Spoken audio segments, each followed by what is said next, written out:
Dios les bendiga en esta tarde, una tarde hermosa, donde los pajaritos cantan, se escuchan allá afuera los pajaritos, a lo mejor lo escucha usted también por medio de este live.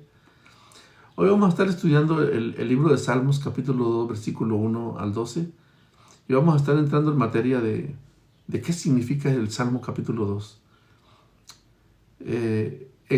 Expliqué el Salmos capítulo 1 en el segmento anterior que tuvimos. Si usted no ha mirado este segmento, vaya a mi página de YouTube, @ismaeldiaz386. Ahí va a poder encontrar Salmos capítulo 1. Hoy vamos a mirar Salmos capítulo 2. En esta introducción de Salmos capítulo 2, los salmos están ordenados sistemáticamente. En el Salmos 1 miramos al hombre perfecto, al hombre feliz, el cual es una representación de nuestro Señor Jesucristo y también una representación de Adán, cuando todavía no caía en pecado. Esto nos recuerda al hombre que Dios puso en el huerto del Edén, a Adán. En Salmo 2 miramos al hombre caído, al hombre rebelde que se apartó de Dios. Aquí en este Salmo miramos la descendencia de Adán, una raza caída y apartada de Dios. En este Salmo miramos también al hombre insignificante desempeñando un triste papel sin Dios.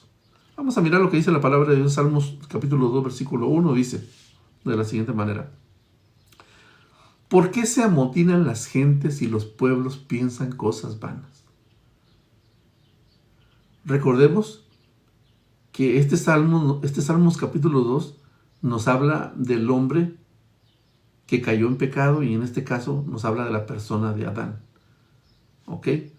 Aquí miramos, por ejemplo, a las naciones alborotadas y sublevadas y los pueblos conspirando contra Dios. Sin embargo, no lograrán su objetivo. Ahora, ¿cuál es el plan de estas personas? ¿Verdad? Aquí miramos, por ejemplo, dice el versículo 1, dice: ¿por qué se amotinan las gentes y los pueblos piensan cosas vanas? Aquí miramos en el Salmos capítulo 2 al hombre rebelde, al hombre que ya está en pecado y que se está rebelando contra Dios. Salmos 1:2 dice: se levantarán los reyes de la tierra y los príncipes consultarán unidos contra Jehová y contra su ungido, diciendo. Aquí vemos a un grupo que incluye a los gobernantes y a los líderes religiosos. Ahora, ¿por qué ellos están protestando? ¿Contra quién se han rebelado? Y la respuesta es contra Jehová y contra su Cristo. Ahora, ¿cuándo comenzó este movimiento? Este Salmos 1:2 se está cumpliendo en lo que fue la iglesia de los Hechos. Esto comenzó en la iglesia primitiva, cuando estalló la persecución contra la iglesia. Veamos lo que dice la Biblia. Hechos capítulo 4, versículo 23 al 27 dice de la siguiente manera: puestos en libertad, vinieron a los suyos y contaron todo lo que los principales sacerdotes y los ancianos les habían dicho. Ellos, habiendo oído, alzaron unánime la voz a Dios y dijeron: soberano Señor, tú eres el Dios que hiciste el cielo y la tierra, el mar y todo lo que en ellos hay, que por boca de David tu siervo dijiste: ¿por qué se amotinan las gentes y los pueblos piensan cosas vanas? Se reunieron los reyes de la tierra y los príncipes se juntaron contra el Señor y contra su Cristo. Porque verdaderamente se unieron en esta ciudad contra tu santo Hijo Jesús, a quien tú ungiste. Dice Herodes, Poncio Pilato y con los gentiles y el pueblo de Israel. Entonces, miramos nosotros que el Salmos 2:2 está hablando acerca de los que se levantaron contra Jehová y contra su Cristo. Pero este cumplimiento del Salmos 2:2 se cumplió en la iglesia primitiva, en Hechos capítulo 4, versículo 23 al 27. Que Dios te bendiga, Sara, y muchas gracias por darle me gusta a mi live. Ok, este movimiento comenzó con Herodes y Pilato.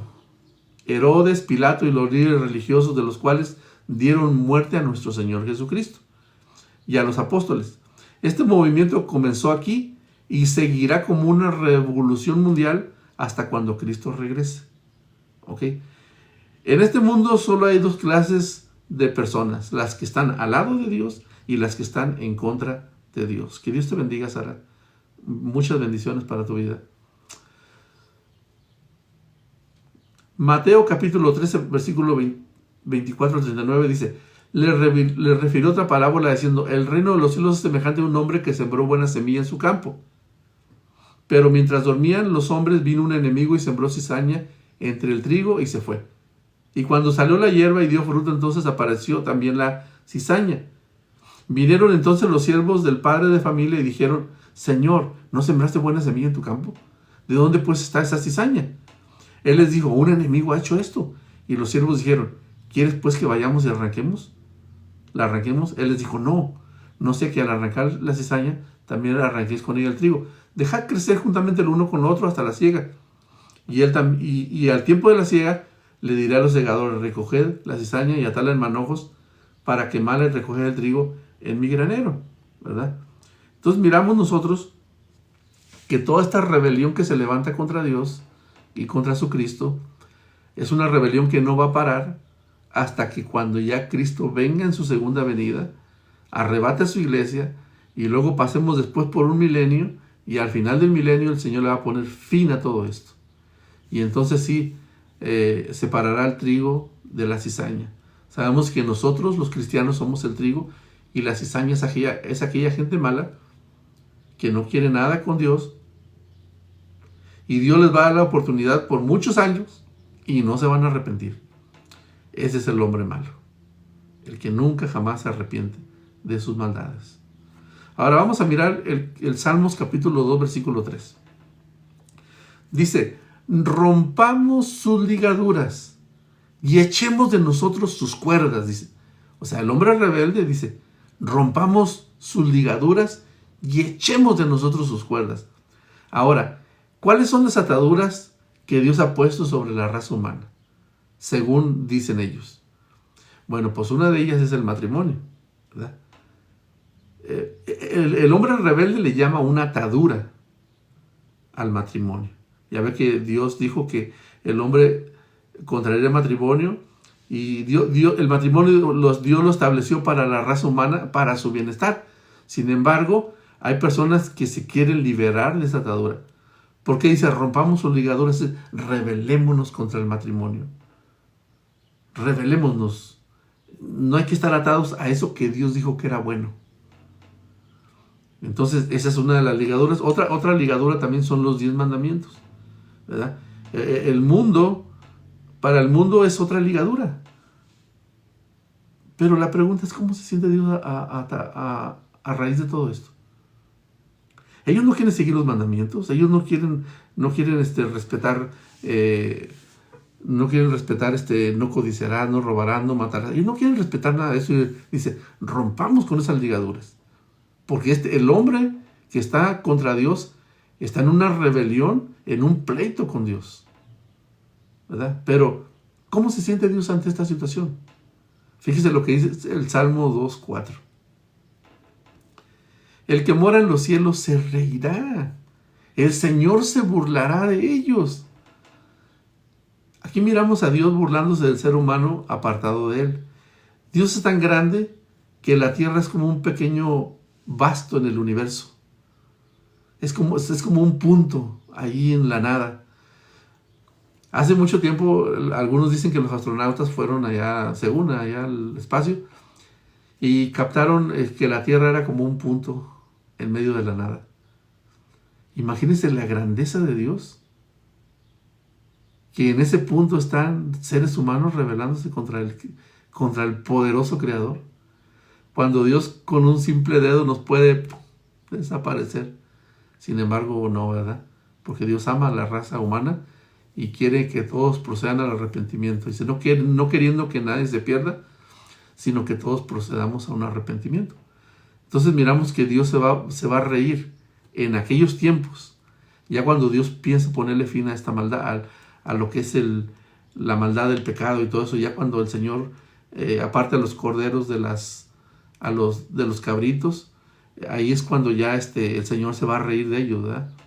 Luego el Salmos 2:5 dice: luego hablará a ellos en su furor y los turbará con su ira.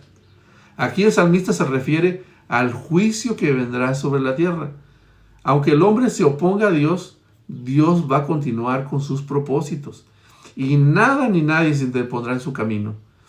El propósito de Dios es llevar muchísimas almas a la patria celestial. Hebreos capítulo 2, versículo 10 dice, porque convenía a aquel por cuya causa son todas las cosas, y porque en todas las cosas subsisten, que habiendo de llevar muchos hijos a la gloria, perfeccionaste por aflicciones al autor de la salvación de ellos. Entonces, el Salmo 2.6 dice, pero yo he puesto mi rey sobre Sión, mi santo monte. Nuestro Señor Jesucristo vendrá en su segunda venida, eso téngalo por seguro, y reinará junto con sus redimidos desde la Nueva Jerusalén en el milenio y después la eternidad. ¿Sí? Hay grandes sorpresas para la iglesia cristiana, para todos aquellos que hemos creído en la sangre de Cristo que nos libera, que nos redime de nuestros pecados. Él en un futuro nos va a llevar a disfrutar de un milenio, porque el milenio son la cena de las bodas del Cordero, que van a durar 1000 años. Y la iglesia va a reinar desde la Nueva Jerusalén. Allá, esa Jerusalén va a estar flotando allá en los cielos, va a estar flotando. No va a pisar la tierra. Y desde allí, Cristo, con su iglesia, con su novia, con su esposa, ahora esposa, va a reinar por 1000 años. Va a gobernar sobre los que hayan pasado de la gran tribulación al milenio. Y va a haber 1000 años de paz. Pero después de esos 1000 años, Cristo partirá con la iglesia hacia la eternidad. Y los que se hayan quedado en la tierra, los que se hayan hecho al lado de Dios, pues se van a quedar en esa tierra nueva que Dios creó para siempre. Pero la iglesia en Cristo partirá hacia la eternidad. ¿Qué significa esto? Que todo lo que Dios ha creado, como por ejemplo las cientos y cientos y millones de galaxias y planetas que hay, a la iglesia le espera una eternidad, porque no hay otro como nosotros, no hay otra raza como nosotros. Somos únicos en todo lo que Dios ha creado. Nosotros somos hijos de Dios por medio de Cristo Jesús. Y como Cristo es el heredero, nosotros somos coherederos con Cristo.